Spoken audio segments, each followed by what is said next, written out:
O Barcelona de 2008-2009 revolucionou o futebol mundial ou foi apenas mais do mesmo? Vamos discutir.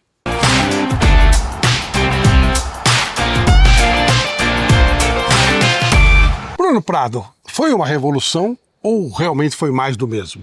Não, foi uma mudança importante no futebol, que o futebol, como qualquer esporte, qualquer coisa, né, tem uma evolução, tem momentos que marcam, e aquele time do Barcelona, que a partir do momento que o Guardiola assume, começa a impor o seu jeito, ele traz mudanças na maneira de jogar futebol, inclusive reações a ele, né? Não só times que tentaram jogar da mesma maneira, não só tendências ligadas àquele estilo, àquelas ideias, mas também as maneiras encontradas para tentar combater, para tentar derrotar aquele time ou times que seguissem essa linha de jogo. O time do Barcelona, que foi entregue ao Guardiola, tinha conceitos bem básicos. Era do Frank Rijkaard, grande jogador holandês, e a Holanda entra nessa história. Muita gente fala, o Guardiola seguiu ideias da seleção de 70, da seleção de 82.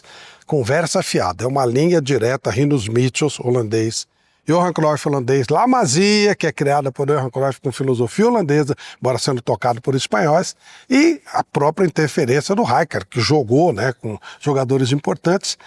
Mas tem essa história de que vinha de uma interferência do Brasil. Você vê alguma interferência do futebol brasileiro nesse time revolucionário do Guardiola? Não, acho que no time não. Quando o Guardiola fala de seleções do passado, do Brasil, ele fala de grandes times que ele gostava, admirava, assistia, enfim, que é natural. Isso não quer dizer que influenciava no jogo dele.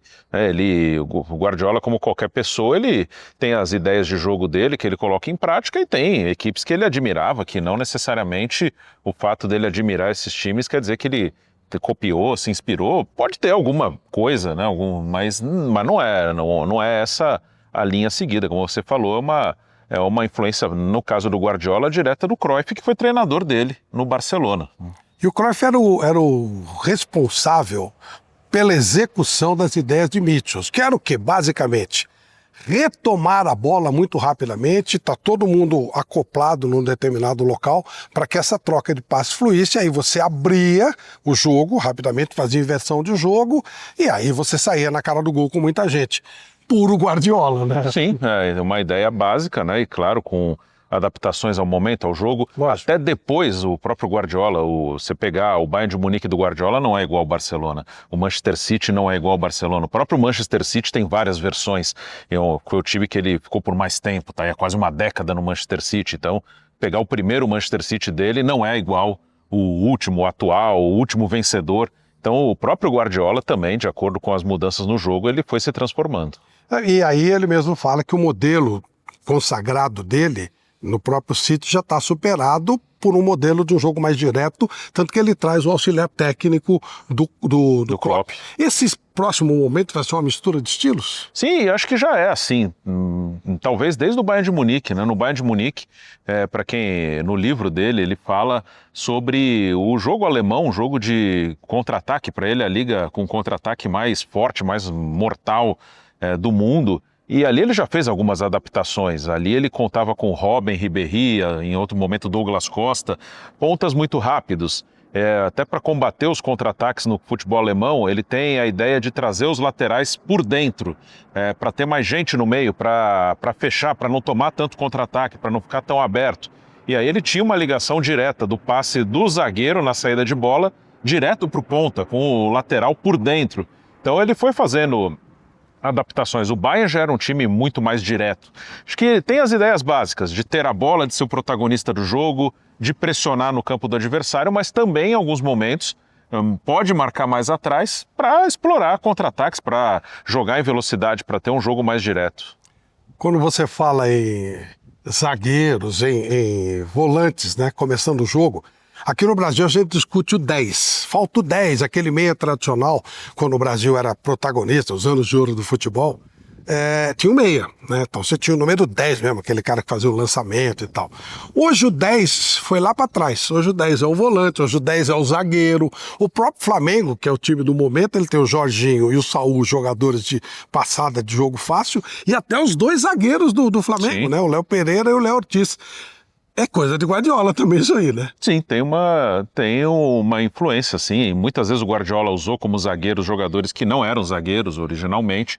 No Bayern de Munique chegou a ter um momento, um jogo, talvez mais de um, mas eu lembro de um jogo em que ele usa 3 zagueiros, na teoria, uma linha de 3 para saída de bola, e nenhum deles era zagueiro. O Rafinha, eu lembro que estava nessa linha de 3, o Xabi Alonso estava nessa linha. Agora eu não me lembro outro, eu acho que era o próprio Alaba, que depois virou zagueiro mesmo, mas antes era um lateral esquerdo. Não era? O Javi Martinez jogou também com ele. O Javi Martinez que já foi utilizado como zagueiro pelo Marcelo Bielsa no Atlético Bilbao também, que tem ideias também que vão mais ou menos nesse sentido. Então os zagueiros têm que jogar, né? O Flamengo do Filipe Luís é um belo exemplo.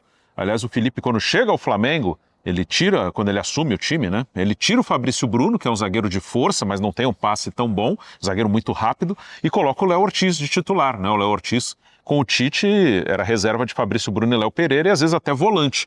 Uma das primeiras mudanças do Felipe é fixar o Léo Ortiz como zagueiro titular. Ou seja, o 10 não acabou, ele mudou de lugar, né? E tem os meio-campistas, né? O trio, muitos times europeus jogam com um trio de meio-campistas, né? Às vezes um camisa 5, quase sempre com muita qualidade, com bom passe, e 2 à frente dele, assim, 2 jogadores muito dinâmicos, que atacam, que defendem, que jogam de área a área. O Bernardo Silva e o De Bruyne faziam isso. Sim, tinha Xavi e Iniesta no Barcelona, à frente do Busquets. Quase todos os times, o próprio Real Madrid, muito vencedor, tinha o Casemiro, tinha Modric e Kroos à frente dele, Kroos que também jogou com o Guardiola no Bayern de Munique. Então, é o conceito do meio-campista, né? Às vezes tem um primeiro volante que inicia bem as jogadas, mas 2 meio-campistas, assim, que armam, que desarmam, que jogam, jogadores muito dinâmicos. E você, o que pensa disso? Mande sua sugestão, discuta com a gente e acompanhe os nossos vídeos, mas inscreva-se no nosso canal, é fundamental, é importante, deixe o seu like, também acione o sininho, que quando a gente colocar novo vídeo, e serão toda semana, né, nós teremos novos vídeos, você vai receber o recado. Mas principalmente, inscreva-se no nosso canal. E só acrescentando mais uma coisa, a reação dos rivais. Essa pressão sufocante de saída de bola que hoje quase todos os times fazem, até no Brasil está sendo feita também, e o Klopp acho que foi o maior que fez isso, e talvez o maior adversário do Guardiola, vem muito para combater esse estilo de jogo. Pressão lá em cima para não deixar sair com a bola no chão muito limpa, com muita tranquilidade. Você vê que esse tema não termina, eu quero a sua opinião também. Inscreva-se no nosso canal. Até o próximo.